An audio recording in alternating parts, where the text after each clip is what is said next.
If you've been treated for SIBO, but your symptoms never fully went away, or they did only to come raging back, you're not alone. Relapsing SIBO is incredibly common and frustrating, but I want you to know that it is fixable. Here's the biggest mistake I see.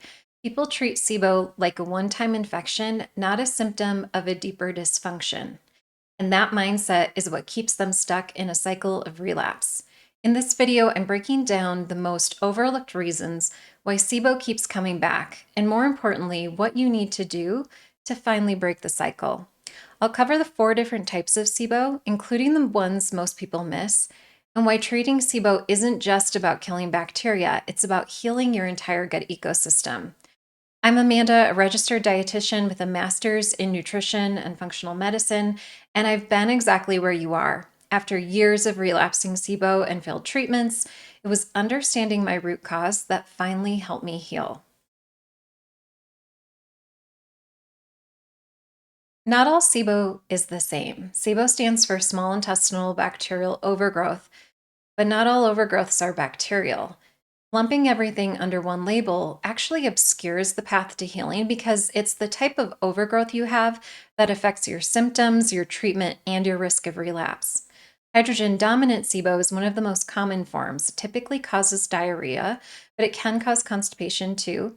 Its hallmark symptoms include bloating, gas, and urgency after meals, often triggered by food poisoning, which can damage the migrating motor complex, a mechanism that keeps your small intestine clear of bacterial overgrowth. Then we have methane dominant SIBO. It's technically small intestinal methanogen overgrowth.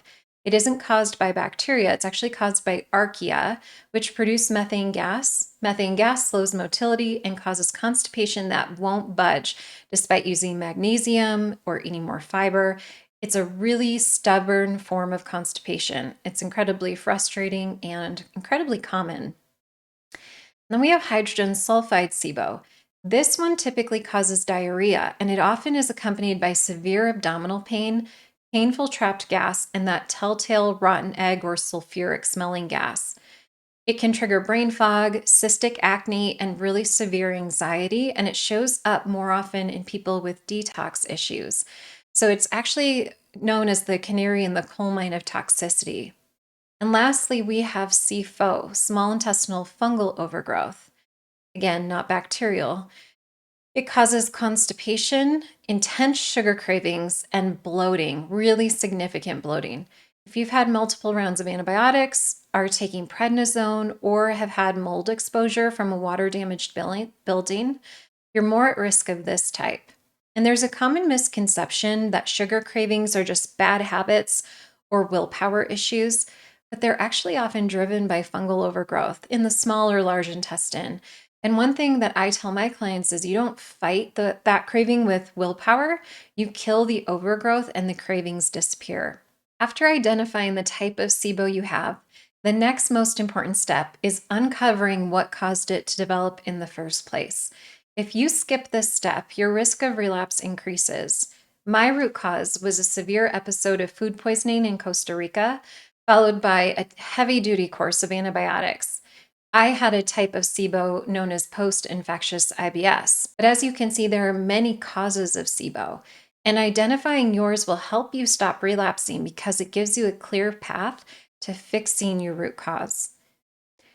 So, this infographic shows the many root causes of SIBO, from food poisoning, as was the case for me, to medications like long term use of omeprazole, which is a proton pump inhibitor, and many others. Identifying your root cause is the key to stop relapsing SIBO. You can find this infographic on my blog post, which is linked in the description box below, and look through these different root causes to see if something stands out to you as potentially what triggered yours. Then pursue fixing it at the root cause level. So it's not just about the bugs, the bacteria, the fungal organisms. SIBO happens because something deeper in your digestive function has broken down. And let's take a quick tour through the gut. Your small intestine is where nutrient absorption happens. Your large intestine is where your microbiome is. The small intestine is supposed to stay relatively clear of bacterial overgrowth. And what keeps it that way is the migrating motor complex, a powerful cleansing wave that sweeps bacteria and food debris out between meals and repeatedly overnight. And when that wave stalls, either after a food poisoning incident or because of a certain infection, bacteria can then overgrow in the small intestine and cause symptoms. You only kill the overgrowth, but you don't restore the cleansing wave, it's only a matter of time before symptoms come back. And that's why prokinetics matter for some people. Prokinetics helps stimulate the migrating motor complex and get that cleansing wave occurring again. My favorite option is Modal Pro by Pure Encapsulations. It's great for post-treatment maintenance, but it isn't suitable for everyone. So if you're on an SSRI, it's contraindicated because it contains 5-HTP, and that's where personalized care really matters. Also, not everyone with SIBO has damage to their migrating motor complex, and that's where testing comes in. So if you want to check to see if you have damage to your migrating motor complex, there's a test called the IBS Smart. It's one of the better tools that we have, and it checks for antibodies that can damage the nerves that trigger the MMC, or the migrating motor complex. And if those antibodies are high, you'll want to be more proactive with using something like a prokinetic. And if they're not, then your overgrowth may have more to do with past medication use than autoimmunity or some other root cause. So, how do we break the cycle and clear SIBO for good? It's not by staying on the low FODMAP diet forever. There's a specific sequence of steps that work really well, and it's the framework I use with every client because real healing doesn't stop at symptom relief. SIBO disrupts gut function on multiple levels, and we have to repair all of them if we want lasting results. So, step one is to clear the overgrowth, and there are two common misconceptions about this step. First, clearing SIBO isn't a one size fits all. The type of overgrowth you have determines the treatment, so blanket protocols that use the same antibiotic or herbal blend for everyone rarely work. Second, clearing SIBO takes time, especially with herbal antimicrobials. And in fact, herbal antimicrobials were found to be more effective than the antibiotic rifaximin, with a 46% success rate in normalizing breath tests compared to just a 34% success rate in the antibiotic group. And another study showed that some participants didn't clear their overgrowth until week 6, with a few testing positive again at weeks 10 and 14. So if you just go by symptoms and you skip retesting, you risk missing the lingering overgrowth, and that's a really big driver of relapse. More severe cases of SIBO often take 2 months or more to fully clear, and I know that that might feel like a really long time, especially if you've been told SIBO can be wiped out in 10 to 14 days with an antibiotic. But this isn't about short-term symptom relief. It's about clearing the overgrowth so you don't have to keep coming back to square one. And then step 2, we want to heal the gut lining. Once the overgrowth is cleared, we start repairing the gut lining with nutrients like glutamine, which helps heal the small intestine, zinc carnosine, which works throughout the digestive tract, and butyrate for the large intestine's gut lining.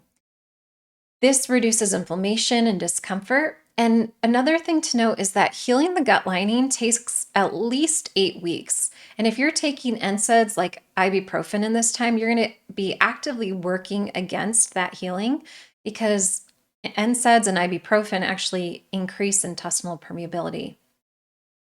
And then step 3, you want to rebuild the gut microbiome. So long-term restrictive diets like low FODMAP or keto, carnivore, starve your beneficial bacteria and deplete your microbiome. So once you've healed the gut lining and you've reduced the inflammation and the discomfort, we can gently start reintroducing prebiotic-rich foods and prebiotic fibers to support your butyrate producers, your bifidobacteria, and all the key players in gut health that need to be nourished and regrown. And these microorganisms don't bounce back overnight. If you've severely depleted your microbiome, it can take 6 to 12 months to restore a severely depleted microbiome.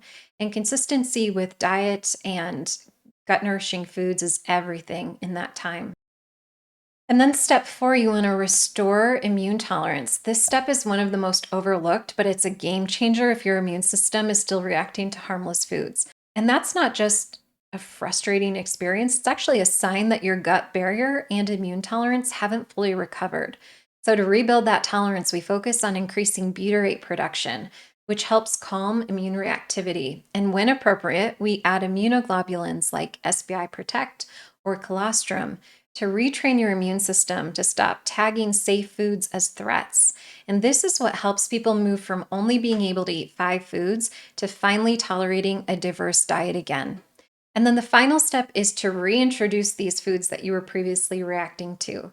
So, therapeutic diets like the low FODMAP are useful short term, especially when you have bacterial overgrowth. They really help suppress symptoms. And if you stay on them too long, you starve your microbiome and you limit your healing. So, this final step is about reclaiming food freedom and fueling long term gut health. So, what happens when you actually follow these steps?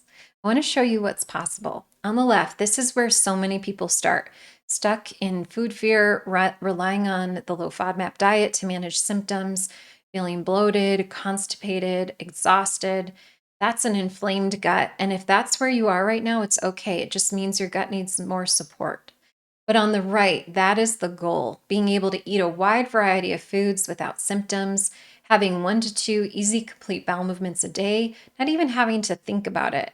Most important, feeling really good in your body again. Everything I talked about today is what it takes to break the cycle.